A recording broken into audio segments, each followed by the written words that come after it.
Google's Pixel 8a is coming soon. Google Pixel 8a has been in rumors for the last few months. It is expected to debut during the Google I/O 2024 event in May 14th. As 9 to 5 Google points out, a leaked Pixel 8a retail box out of Vietnam in late January revealed the model number G6GPR. We already know a fair bit about the Pixel 8a. The first Pixel 8a leak appeared in September when we were still getting around to the Pixel 8 leaks. As per past leaks, the Pixel 8a will feature a 6.1-inch display with 120Hz refresh rate. The Pixel 8a's screen will have 1400 nits of peak HDR brightness.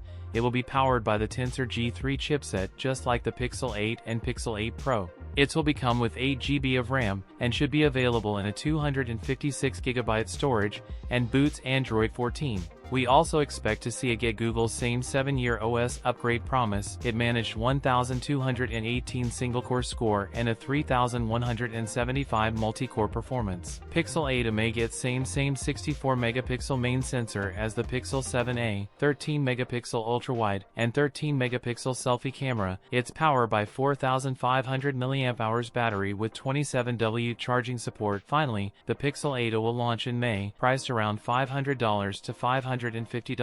That's it for today's video. If you enjoyed it, don't forget to like, comment, and subscribe for more content. Thanks for watching, and I'll see you in the next one.